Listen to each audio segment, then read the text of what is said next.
Hi friends, చాలా రోజులైంది మీతో మళ్ళీ ఒక విషయం షేర్ చేసుకోవాలని వచ్చాను. ఎప్పుడో ఏదో ఒకటి చెప్తుంటాను, మీకు తెలుసు కదా.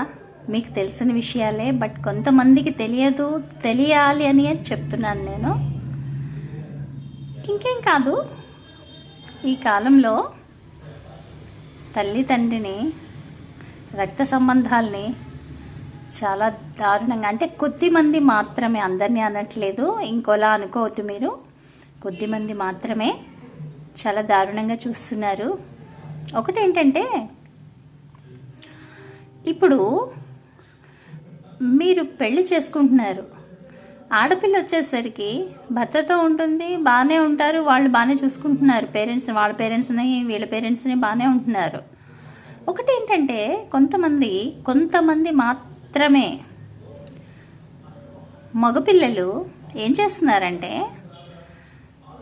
వాళ్ళ భార్య తల్లిదండ్రుల్ని వీళ్ళు బాగా చూసుకుంటారు, కానీ భార్య అన్న ఆమె భర్త తాలూకా తల్లిదండ్రిని ఒక బరువుగా చూస్తోంది. ఎందుకలా? నీకు నీ తల్లిదండ్రి ఎంతో, ఆ అబ్బాయికి వాళ్ళ తల్లిదండ్రులు అంతే కదా. అయితే ఒక్కటి, నేను ఆ అమ్మాయిని అనను, ఎందుకంటే అబ్బాయినే అంటాను.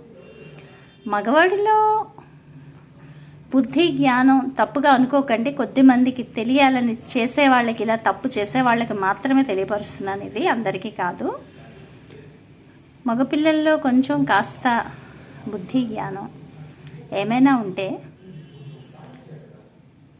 అరే నా భార్య తన వాళ్ళని బాగా చూసుకుంటోంది కదా, నా వాళ్ళని నేను కదా బాగా చూసుకోవాలి, తను చెప్పినట్టు నేను ఎందుకు వినాలి అన్న ఇంగితం ఉంటే ఆ అమ్మాయిని అనాల్సిన పని లేదు.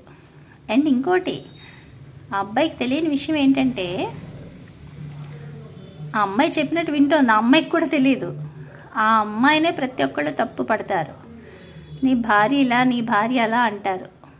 అబ్బాయే తప్పు చేసిన, అంటే ఎవరైతే అబ్బాయి పెళ్లి చేసుకుంటాడో ఆ అబ్బాయి తప్పు చేసినా అమ్మాయి చెప్పింది వినడం వల్ల ఆ అమ్మాయినే తిడతారు, ఆ అమ్మాయి చేయడం వల్ల కూడా అమ్మాయిని తిడతారు. అది ఆ అమ్మాయికి అర్థం కావట్లా. కొంచెం నిజాలు తెలుసుకుంటే బాగుంటుంది, అంతే. ఇప్పుడు అరే నువ్వు ఇప్పుడు నీ తల్లిదండ్రిని ఎలా చూస్తున్నావో, రేపు నీ పిల్లలు నిన్ను అలాగే చూస్తారు కదా. నీ పిల్లలు వచ్చేసరికి వాళ్ళు పెద్ద అయ్యాక సేమ్ నువ్వు నీ పేరెంట్స్తో ఎలా బిహేవ్ చేస్తావు, వాళ్ళు అలాగే బిహేవ్ చేస్తారు, అట్టు తిరగవేసినట్టే. So be careful. కొద్దిమంది మాత్రం చెప్తున్నాను ఇది. బాయ్ ఫ్రెండ్స్, చెప్పాలనిపించింది చెప్పేశాను. బాయ్.